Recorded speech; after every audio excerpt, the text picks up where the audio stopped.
Centre में sir, centre sir यहाँ पे sir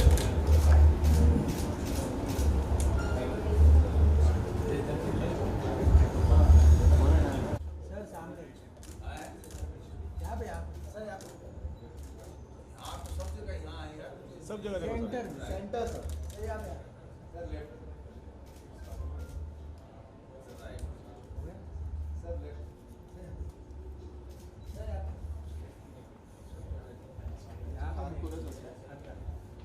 thank you thank you sir centre sir, यहाँ सर एकदम सामने सर यहाँ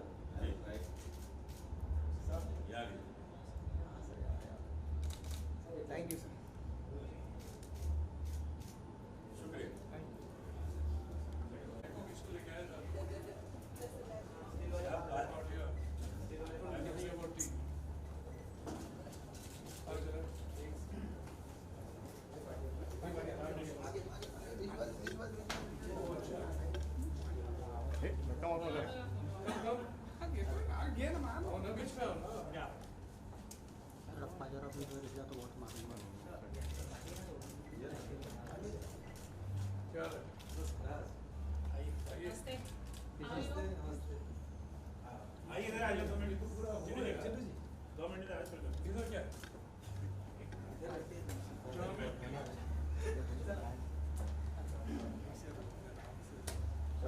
आज याद आता है उर्दू के लिए उनका जुनून, और उससे भी ज्यादा तलफ़्फ़ुज़ के लिए उनका ऑब्सेशन।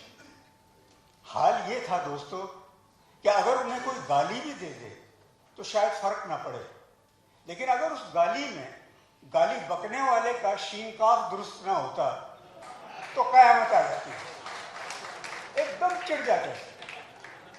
बड़े से बड़ा आदमी क्यों ना हो, अगर उसका तलफ़्फ़ुज़ जरा भी खाम निकल आता तो प्रदीप साहब के चेहरे पे नुकूश आ जाते कराहत के, और वो बाकायदा जो है उसे उसी लहजा टोक देते।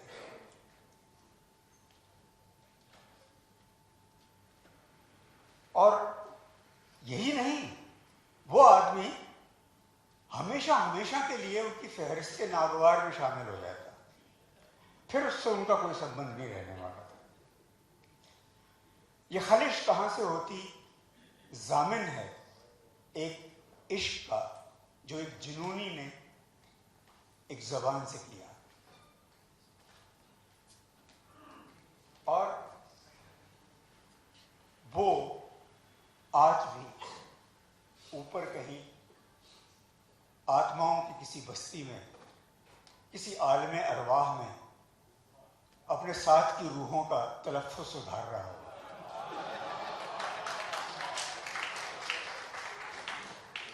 सलाम, सद सलाम प्रदीप साहब,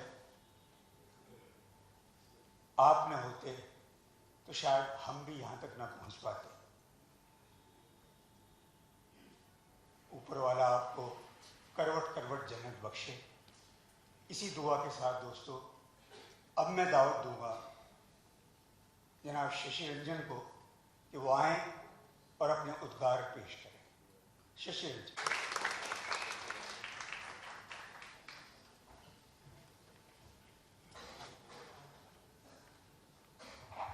आदाब, नमस्कार दोस्तों।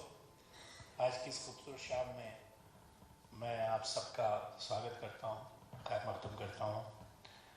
आज के हमारे मेहमान खुसूसी ऋषि कपूर साहब, यहाँ मौजूद सारे पोइट्स शोरा जो इकट्ठा हुए हैं आज, मेरे दोस्त फिल्म इंडस्ट्री से, मेरी सोशल लाइफ से जो दोस्त यहाँ इकट्ठे हैं जिन्हें अच्छी शायरी का शौक़ है, सबका स्वागत है।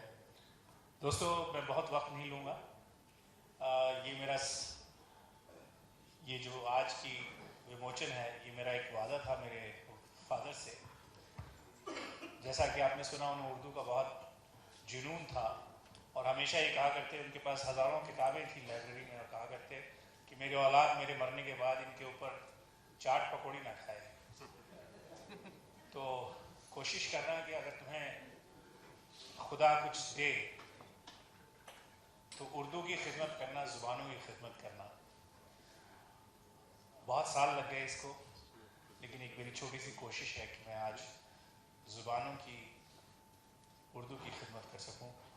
इसी सिलसिले में मेरे दोस्त रूमी जाफरी, जिन्हें आप as a successful screenplay writer, director जानते हैं, लेकिन इनका भी ताल्लुक़ लिटरेचर से रहा है, क्योंकि इनके वालिद जो हैं लिटरेचर लिखते हैं, पढ़ते हैं, और यही एक दोनों का जो शौक़ था एक दिन इसमें बदला। हमने कोशिश की कि हर साल हम एक ऐसी शाम रखें जिसमें ज़ुबानों को समझने वाले, ज़ुबानों का शऊर रखने वाले लोग इकट्ठा हों और लोगों को ये सेंसिटिविटी पैदा कर सकें कि आज का ये दौर जहाँ ज़ुबानें सिकुड़ती जा रही हैं, चाहे वो ज़ुबान इंग्लिश है, हिंदी है या उर्दू है। उर्दू और हिंदी का तो बहुत ही बुरा हाल है। इंग्लिश भी जो है अभी व्हाट्सएप की ज़ुबान हो गई है। तो इस माहौल के अंदर हम कैसे अपनी परंपरा, अपनी जो धरोहर है उसको हम संभाल के रख सकें, यही कोशिश आज यहाँ पर है। मैं जोशी साहब का, जो मेरे फादर फिगर की तरह परसों से हमारे साथ जुड़े हुए हैं, एक परिवार का हिस्सा हैं, उन्होंने इस किताब की एडिटिंग की है, संकलन किया है, मैं उनका भी बहुत बहुत शुक्रगुजार हूँ। दिल्ली से आए हुए मेरे भाई, मेरी बहनें, उनके हस्बैंड, मेरी पूरा परिवार आज यहाँ है। मैं आप सब लोगों को शुक्रिया अदा करना चाहता हूँ कि आप, एक मेरी बहन ऑस्ट्रेलिया से आई है सिर्फ इसीलिए, बहुत बहुत शुक्रिया। और before we start I would like Joshi साहब, आप अगर 2 शब्द कह पाएँ, उसके बाद हम ये सिलसिला शुरू करते हैं। जोशी साहब, give him a big hand please.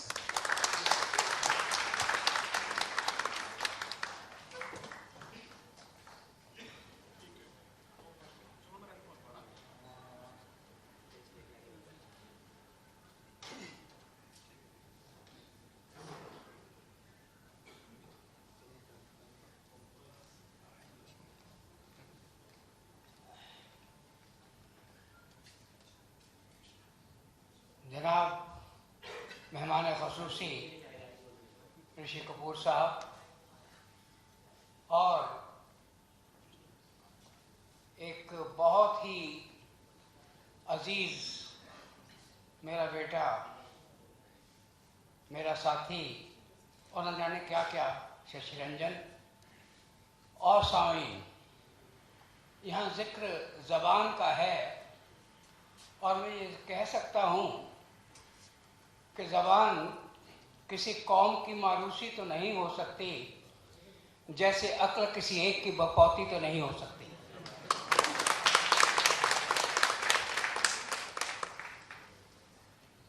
ज़बान हर एक की है, और अगर मैं कहना चाहूँ कि बात के मानी समझाए जो, उसे ज़बान कहते हैं। बात के मानी समझाए जो, उसे ज़बान कहते हैं। घर में बोली जाए जो, उसे मादरी ज़बान कहते हैं। ज़बान की तशरीह क्या कीजिए, ये तो पुल की तरह होती है। ज़बान की तशरीह क्या कीजिए, ये तो पुल की तरह होती है। नज़दीकी बढ़ाए जो, उसे दिल की ज़बान कहते हैं। ज़बान कोई भी सीखी जाए, इसमें बुरा क्या है? ज़बान कोई भी सीखी जाए, इसमें बुरा क्या है? यकसानियत जो भी समझाए, उसे इंसानी ज़बान कहते हैं। जोश चाहता है कि सीख ले सब, जोश चाहता है कि सीख ले निचोड़ सब ज़बानों का। जोश चाहता है कि सीख ले निचोड़ सब ज़बानों का। मार्फत समझाए जो, उसे रूहानी ज़बान कहते हैं। तो प्रदीप साहब का जिक्र है।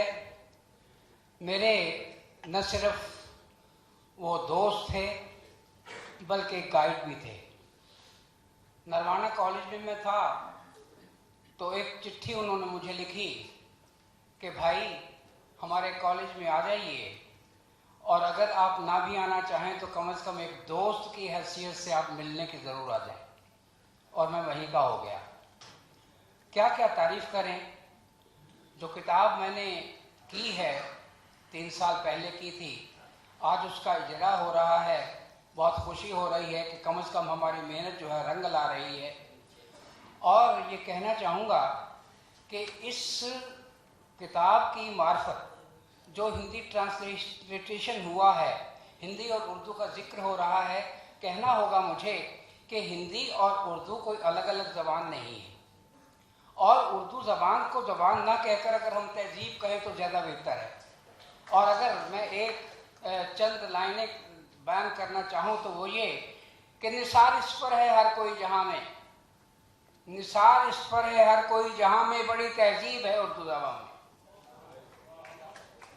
निसार इस पर है हर कोई जहाँ में, बड़ी तहजीब है उर्दू ज़बान में। ये हिंदी की बचपन की सहेली, ये हिंदी की बचपन की सहेली यहीं रहती है हाली के मकाम में।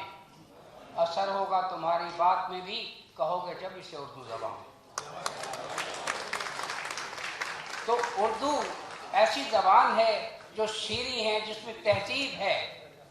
ये जो 4 या 6 मिसरे मैंने कहे हैं, ये क्यों कहे हैं? इसलिए कि जो अवार्ड प्रदीप साहब को 1992-93 ख्वाजा अहमद अब्बास का मिला था, उसमें शराकत थी उनके ही एक मित्र की, जिसे बीडी कालिया साहब कहते हैं। और ये उन्हीं के 6 मिसरे हैं जो मैं रिपीट कर रहा हूँ। उर्दू ज़बान हिंदी ज़बान अलग नहीं। और अगर उर्दू ज़बान अगर ख़राब हो रही है तो उर्दू वालों की वजह से हो रही है। उर्दू ज़बान अगर ख़राब हो रही है तो हिंदी वालों की वजह से हो रही है। तलफ़्फ़ुज़ का जिक्र होता है और तलफ़्फ़ुज़ जो है उसको इतना बिगाड़ा जा रहा है, ख़ासतौर पर हिंदी वाले उसको बिगाड़ रहे हैं, पंजाबी वाले उसको बिगाड़ रहे हैं, लोकल लैंग्वेजेस वाले उसको बिगाड़ रहे हैं। तो अगर आप किसी ज़बान के लफ्ज़ का इस्तेमाल करते हैं तो उसका तलफ़्फ़ुज़ तो ठीक रखिए। अगर तलफ़्फ़ुज़ ठीक नहीं है तो भाई आप सागर को फिर सागर ही कहेंगे, आप जलजला को जलजला ही कहेंगे।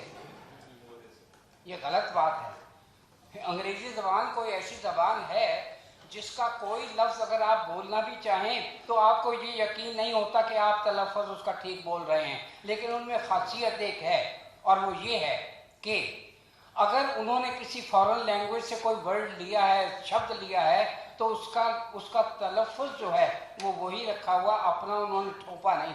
जैसे आर्काइव्स है, ग्रीक वर्ड है, आर्कियोलॉजी है, ग्रीक वर्ड है। तो कहना होगा कि आप तलफ़्फ़ुज़ का ध्यान रखिए। और अगर तलफ़्फ़ुज़ गलत होता है तो आप खुद तो चलते जाएंगे। अब देखिए, जैसे अलामात हैं उर्दू में, ज़ेर, ज़बर, पेश, तशदीद वगैरह वगैरह, अगर उनका इस्तेमाल नहीं करते तो ठीक है। आप तो अगर उर्दू लिखना चाहें अलफ, रे, वाव, अर, वे, दाल, वाव लिखेंगे, लेकिन आगे की जनरेशन उसको उर्दू कैसे पढ़ेगी? वो अर्दू पढ़ेगी, उर्दू पढ़ेगी, क्या पढ़ेगी? तो ये एक बाकायदा तौर पर मैंने टीवी पे भी एक प्रोग्राम दिया था जहाँ इस चीज़ के बारे में कहा। और जो इंटरव्यू मेरा ले रहे थे उन्होंने कहा नहीं जी हम आपसे एग्री नहीं करते। लेकिन जब इंटरव्यू ख़त्म हुआ तो कहते हैं हम आपसे एग्री करते हैं। तो देखिए, ज़बान का तलफ़्फ़ुज़ उसकी जान है। और जैसे भार्गव साहब ने कहा कि अगर कोई गाली देता है तो गाली की कोई बात नहीं, लेकिन अगर तलफ़्फ़ुज़ गलत करता है तो मैं प्रदीप साहब की एक बात बताता हूँ। वो कहते हैं जोशी जी, इस आदमी ने किसी दिन भी गलत लफ्ज़ का गलत तलफ़्फ़ुज़ किया तो मैं मर जाऊँगा। तो ऐसी बातें हैं। तलफ़्फ़ुज़ का ख्याल रखना चाहिए। उर्दू ज़बान है, चाहे अंग्रेज़ी ज़बान है, चाहे पंजाबी है, चाहे कोई भी है, अगर तलफ़्फ़ुज़ बिगड़ गया तो वो ज़बान बिगड़ गई। अभी एक आर्टिकल मेरा आया है कि उर्दू हिंदुस्तान में उर्दू ज़बान का मुस्तक़बिल, ख़तरात अंदरूनी और बैरूनी, बहुत ही पॉपुलर हुआ है और बहुत सी मैगज़ीन में छपा है। तो मैं चाहूँगा और बातें अगर करने का मौका मिला तो ज़रूर करूँगा, लेकिन क्योंकि टाइम की पाबंदी है और ख़ास तौर पर शशि ने कहा है कि भाई 2 मिनट बोल लीजिए, तो मैं वो 2 मिनट तो ख़त्म हो गए हैं, बल्कि उससे ज़्यादा हो गए हैं। तो बहुत बहुत शुक्रिया आपका।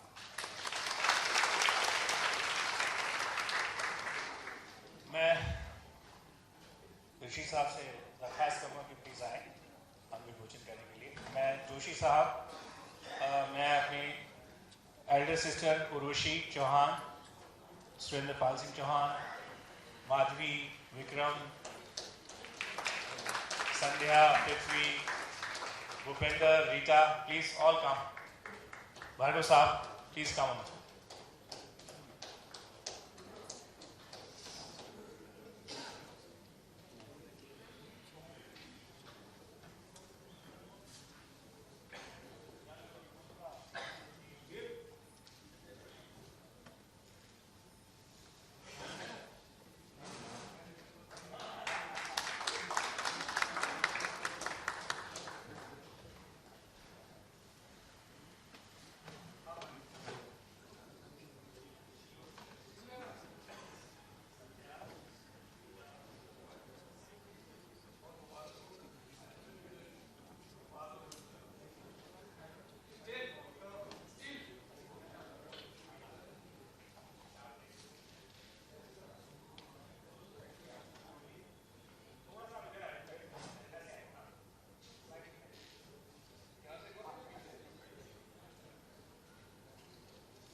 साहब के लिए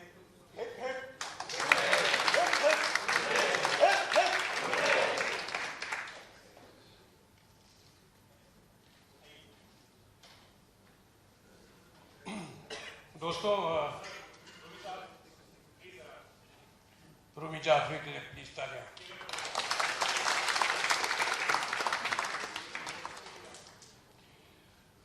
बहुत ब्रीफ होऊंगा दोस्तों। बहुत कुछ ज़बान, तलफ़ुज़, ऐसे शब्द जो हम सिर्फ फिल्मों में यूज़ करते हैं, मैंने सुनी। मैं आपसे सिर्फ इतना कहना चाहता हूँ कि मैं कॉन्वेंट का पढ़ा लड़का हूँ। मुझे अंग्रेज़ी आती है, हिंदी और उर्दू मैंने सिर्फ फिल्मों में सीखी है। जितनी पंजाबी उसकी गालियाँ सीखनी है वो सब फिल्मों से ही सीखनी है। तो माफ़ी चाहता हूँ, I am an absolute outsider. But फिल्मों में ऐसे हमने काफ़ी रोल किए हैं, शायर के रोल किए हैं, और ज़िंदगी का पहला गाना भी वही था कि मैं शायर तो नहीं।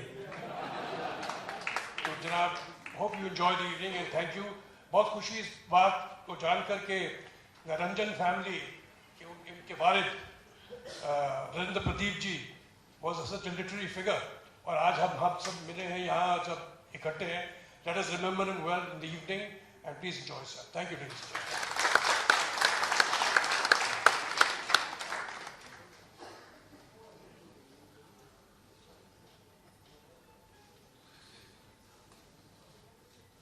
मैं रूमी जी से भी दरख्वास्त करूंगा वो दो शब्द कहें।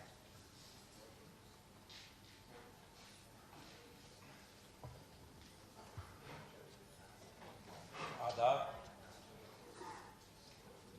पहले तो बहुत सबसे बड़ी तो मैं आज मौका मिले तो शशि को थैंक यू बोलना चाहूँगा कि ये मेरी नीयत थी और शशि की नीयत थी, लेकिन इसको आगे बढ़ाने में पूरा क्रेडिट जो शशि और अन्नू का ही है। और अच्छी नीयत से एक अच्छा काम शुरू किया है, और आप सबका साथ रहा तो हम लोग बहुत लंबा सफ़र तय करेंगे।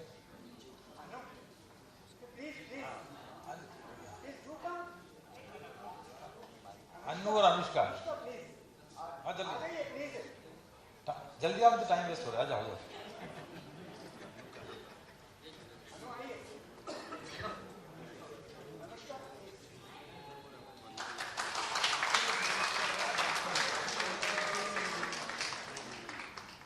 अभी चिंटू जी जो हैं, मतलब आपको एक बात बता दूं कि चिंटू जी जो है ना, आपने देखा होगा उन्होंने माफ़ी नहीं बोला, मुआफ़ी बोला।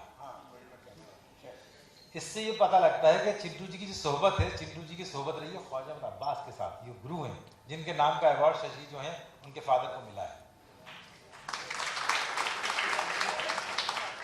हाँ, और लैला मजनू में कैस का रोल किया और कैस बोला भी है, कैस नहीं बोला है। तो एक किस्सा सुनाता हूं आपको। गॉड ब्लेस हिज सोल, दादा मुनि अशोक कुमार साहब की बेटी थी, पालो नाम था, थोड़ी हेल्दी थी। तो उनका एक शॉट था कि भागकर आती हैं और वो 3 मेरे दोस्त हैं, असरानी, पेंटल और फारूक शौकी, और उसको कहना था, वो प्लीड करती है, उर्दू में करना था, तो 8-10 लाइनें थी, तो बार बार अटक जाती थी वो लाइनों पे। उर्दू उसे नहीं आती थी, बंगाली थी, तो हर शॉट में आती थी तीसरे लाइन, कभी 5वें लाइन, कभी 6ठे लाइन, कभी पहली लाइन भूल जाए। तो एक बार जब 20-25 रीटेक हो गए तो भागती गई, कहा जा रहा कि कामरान, जाफरान, ये वो, तुम जानते नहीं, कैस को मौत के घाट उतार दिया है। घाट की कुछ भी उर्दू वर्ड जो है उसे घाट में फेंक दिया गया है, और ये है वो, तो चलिए चलिए साथ में, हमें जल्दी जाना होगा, प्लीज कम ऑन।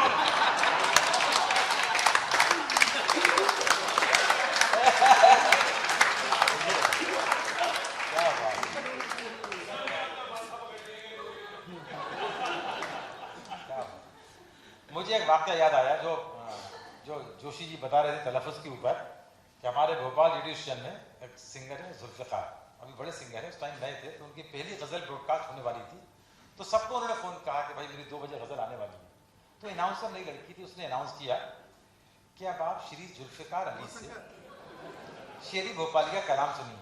और जुल्फ़िकार गुस्से में स्कूटर स्टार्ट कर, जब तक गज़ल ख़त्म हुई वो रेडियो स्टेशन पहुँच गए। भोपाल छोटी जगह है, और प्रोग्राम हेड जो जलील भाई के कमरे में गए, बोले कैसी लड़कियों को रखते हो आप? वो जुल्फ़िकार की जगह जुल्फ़िकार बुला रही है, जुल्फ़िकार। तो उन्होंने कहा मियाँ 5 साल से मुझे जलील भाई बोल रही है।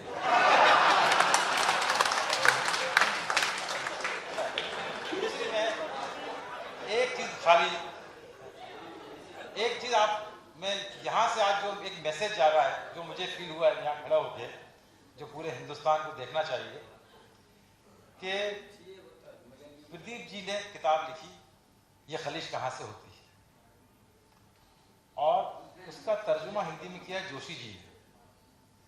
और जोशी जी ने जो 6 अशार सुनाए हैं वो उनके थे, कालिया जी के। और हमारे जो पढ़ने वाले हैं उनमें सागर त्रिपाठी, देवमणि पांडे, प्रज्ञा विकास। तो इससे ये पता लगता है कि उर्दू मुसलमानों की जबान नहीं है। बहुत बहुत शुक्रिया चिंटू जी, शशि। और अब मैं चाहता हूं कि हाँ प्लीज। आज यहाँ जब इतनी अजीम शख्सियत मौजूद है, मुझे समझ नहीं आ रहा है। कभी कभी इंसान की ज़िंदगी में ऐसा वक्त आता है कि उसे लगता है कि या तो उसके मुंह में कोई ज़ुबान नहीं है, या फिर उसे दुनिया की कोई ज़ुबान नहीं आती। और आज यहाँ इस लम्हे खड़ा होकर मुझे कुछ इस तरह से लगता है। ज़्यादा वक्त न लेकर मैं एक कविता आपकी खिदमत में पेश करना चाहूँगी। अजनबी देश के रस्तों पे भटकते राही, अजनबी देश के रस्तों पे भटकते राही, मैंने सोचा है कि आज तुझे खत लिखूं।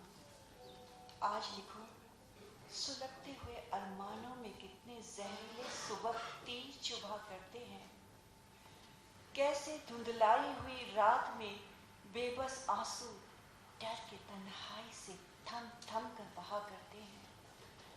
झुंझलाहट में तुझे भूलने की कोशिश की, कैसे लौट आने की दुआ करते हैं। मासूम बिलखते हुए अफसानों से नाम ले लेकर तेरा लोग हंसा करते हैं। मगर आज जो ये खत मैं जो तुझे लिखूंगी, कौन ले जाएगा उन अजनबी रस्तों पर इसे? ये तो खो जाएगा उन गुमनाम सी गलियों में कहीं। तेरे आने की आहट कौन मुझ तक पहुंचाएगा? आह, सोचा था आज खत लिखूं, सोचा था आज तुझे लिखूं। Thank you very much.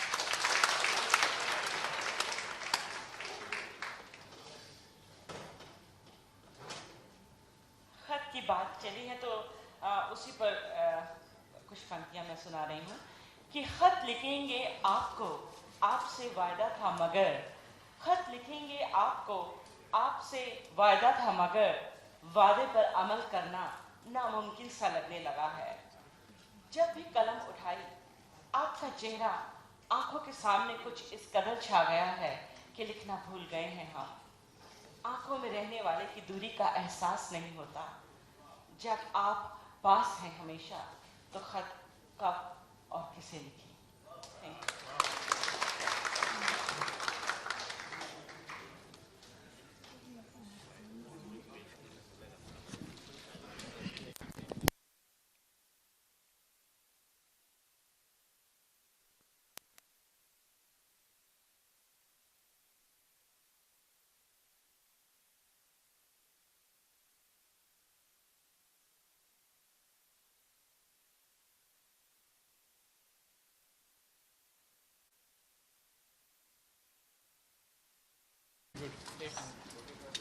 We'll take the stairs.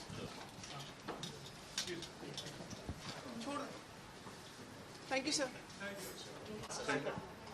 Shashi ji मुबारकबाद पहले तो आपको शुक्रिया जी। इस लॉन्च के ऊपर कुछ अपने शब्दों में बताइए अपने पिताजी के बारे में और इस आज की संध्या के बारे में। जी, मेरे फादर जो थे एजुकेशनिस्ट थे, वाइस चांसलर रिटायर हुए थे रोहतक यूनिवर्सिटी के, लेकिन वो राइटर थे। उर्दू में उन्होंने काफ़ी कुछ लिखा है और ये किताब ये खलिश कहाँ से होती, इस पे उनको साहित्य अकेडमी अवार्ड मिला। और उनकी हमेशा मुझसे एक गुजारिश थी कि अगर तुम्हें कभी ज़िंदगी में मौका मिले तो ज़ुबानों की खिदमत ज़रूर करना, चाहे वो हिंदी है चाहे वो उर्दू है, क्योंकि लैंग्वेजेस के लिए उनका बहुत जुनून था। और आज कई वर्षों के बाद मुझे ये मौका मिला, मैं इस लायक हुआ कि उनकी किताब को आज मैं ट्रांसलेट करवा पाया और उसे हम अब रिलीज़ कर रहे हैं। और मेरी कोशिश है कि सारी यूनिवर्सिटीज़ जहाँ पे लैंग्वेजेस पढ़ाई जाती हैं वहाँ पर ये किताब पहुँचे। क्या होगा इस किताब में, कुछ रूपरेखा इस किताब के अंदर उनके किस्से हैं, शॉर्ट स्टोरीज़ हैं। जो उनका जो ख़ास अंदाज़ था वो था कि तंज़ बहुत अच्छा करते थे वो। जिस तरह से कृष्ण चंद्र और राजेंद्र सिंह बेदी की किताबों में सोशल लाइफ के ऊपर कमेंट होता था, इसी तरह के मज़ाहिया किस्सों में उन्होंने सोसाइटी के ऊपर कमेंट किए हैं। उनको अवार्ड भी मिला था ख्वाजा अहमद अब्बास, उसके बारे में कुछ बताइए। उस लिटरेचर के अंदर ख्वाजा अहमद अब्बास एक बहुत बड़ा अवार्ड है, तो ये अल्टीमेट लिटरेचर अवार्ड मिलता है, तो वो उन्हें मिला 1993 के अंदर। और ये किताब काफ़ी दिनों से मैं सोच रहा था कि इसको हिंदी में ट्रांसलेट किया जाए ताकि लोग पढ़ पाएँ, बिकॉज़ उर्दू आजकल बहुत लोग नहीं पढ़ते हैं, तो इसीलिए इसको हिंदी में ट्रांसलेट किया।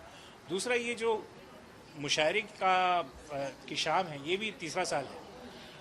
इसका भी करने का मकसद यही है कि जो लोग लैंग्वेजेस के अंदर इंटरेस्ट रखते हैं उनको एक प्लेटफॉर्म मिले। और हमारी कोशिश होती है कि हर साल कोई एक ऐसा लिटरेरी आदमी या कुछ पोइट्स को हम आगे लेके आएँ ताकि लोग उन्हें सुन सकें और जो भाषा के लिए चाव है, रुचि है, वो बढ़ सके। खत्म होती जा रही है सर, उर्दू दिन पर दिन खत्म होती जा रही है, वर्ड इंग्लिश में ज़्यादा। जी, अभी क्या है, हिंदी भी ख़त्म होती जा रही है, हिंदी भी नहीं बोलते हैं लोग। भाई हम अपनी तरफ से, जैसे ये प्लेटफॉर्म है, एज अ प्राइवेट पर्सन हम ये कोशिश कर रहे हैं कि उसकी सेंसिटिविटी बढ़े। इस तरह की गैदरिंग करते हैं ताकि लोग आकर सुने, अच्छी ज़ुबान सुने, अच्छा कलाम सुने। ऋषि जी आए, काफ़ी इंटरेस्टिंग रहा, मतलब उनको बोलना। जी, ऋषि जी इंटरेस्टिंग आदमी है, इसीलिए उनको बुलाया। बजाय इसके कोई बहुत बोरिंग आदमी आके लेक्चर देता तो ज़्यादा से ज़्यादा लोगों को दिलचस्पी होगी सुनने में और पढ़ने में। जी, मेरे बहुत अच्छे मित्र हैं। Thank you.